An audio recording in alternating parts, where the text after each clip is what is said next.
Let's move on now to the New Orleans Saints and our final free agency overview of the 2023 offseason. But before we do that, if you have not already, hit that subscribe button. Also, like this video and ring the bell to get notified when we create new content.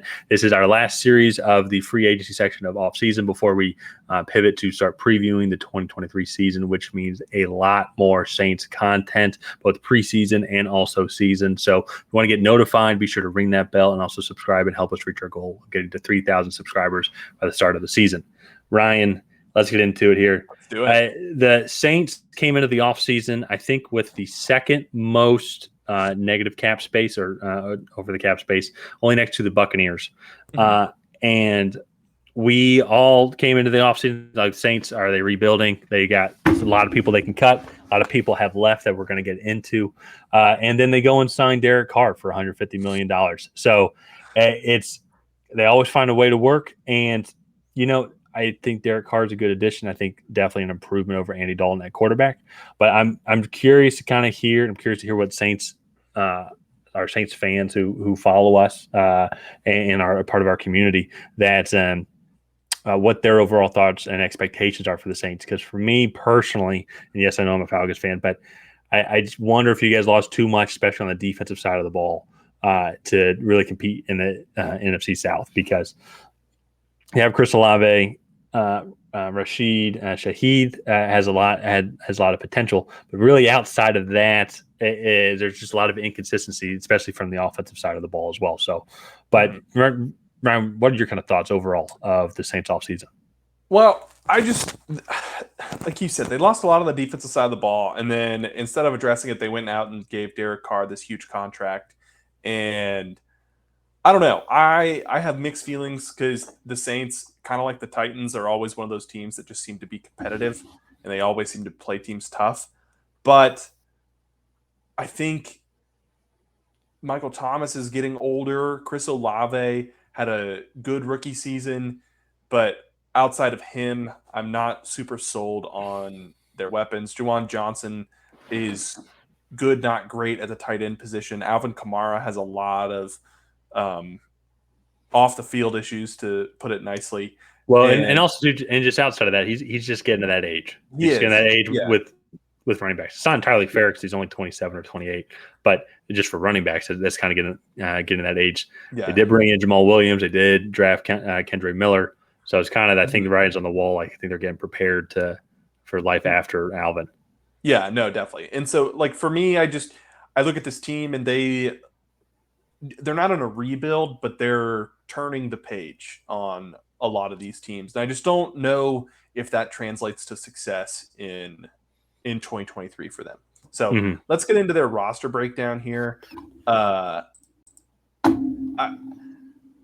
kind of already mentioned Chris Olave, Michael Thomas. They did draft A.T. Perry pretty late in the 2023 NFL draft, but I'm not sure how big of a role that he would really play. And then there's Rashid Shaheed, who played pretty well for them and has a lot of potential. So, and then to me, you mentioned this earlier, this offensive line was not that great last year. Trevor Penning has some anger issues reportedly, and can't stop starting fights. And I don't know. This offensive line is a bit messy, and to address it, they went out and got Derek Carr for me, and that just doesn't. I don't know. It doesn't correlate to me. Well, and just to that point, it's like last year, according to PFF, they were just the 28th ranked offensive line. Yeah. And I see here just who they added. They only added Storm Norton, who looks like he's just kind of a swing tackle-esque guy. I mean, maybe he can can come in and play and provide some depth, like with injuries as well.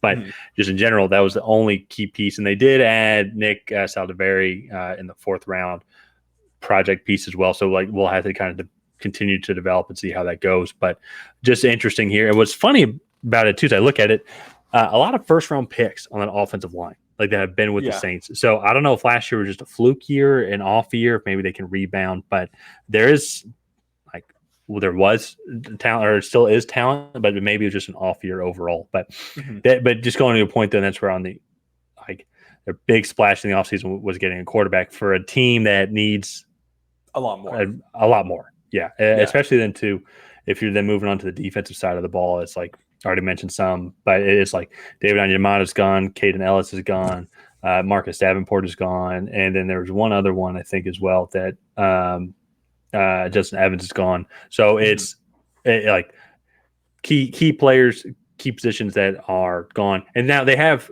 replaced some of those, like Kalen Sanders has come in from the Jets. Also, from the Chiefs, Nathan Shepard from the Jets has come over. They drafted Brian Breesy and Isaiah Foskey as well. But again, first year guys, you got to kind of calculate or estimate that they're going to be playing a limited role. Well, first year, and I'm sure, and maybe I'm just have a bad taste in my mouth with rookie defensive linemen coming into the NFL just because of all the success the Falcons have had with drafting guys.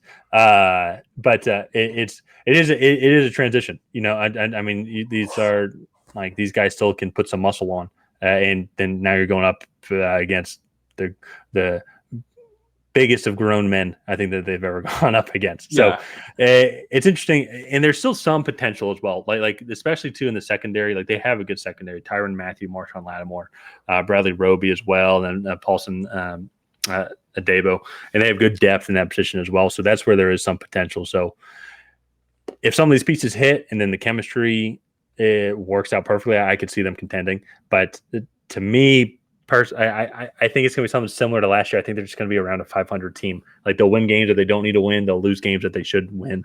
And, you know, just I wonder if they're just going to be consistent.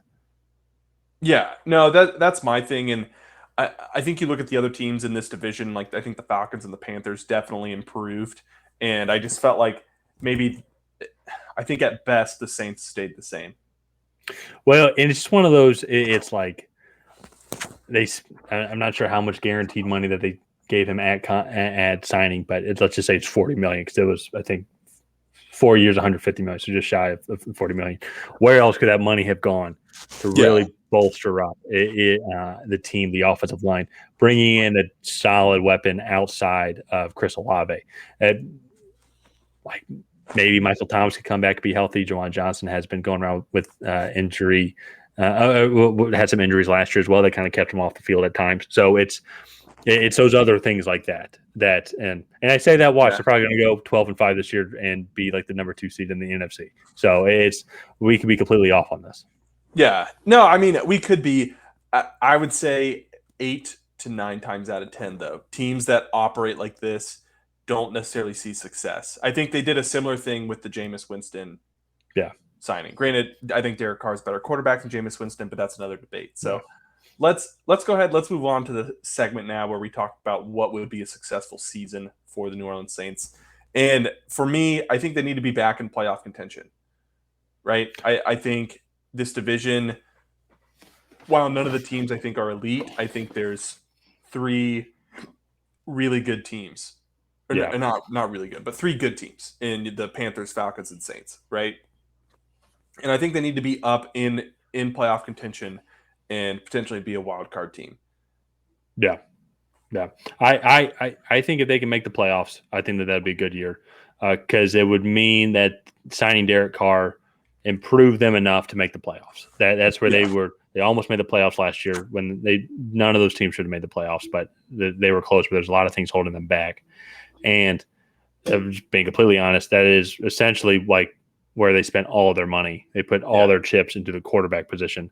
And yes, they brought in some guys. I'm sure there were guys that we didn't mention just because of like we can't go through every single transaction that they went through of guys that went away and lost. But like the key ones, though, there are more key guys that left, especially on the defensive side of the ball, than guys that came in. And to your point as well, a lot of young guys, a lot of rookies, or a lot of guys who were role players with their previous team. Can they come in and then replace the production that was lost by Onyemata, Caden Ellis, Marcus Davenport, etc.? You know?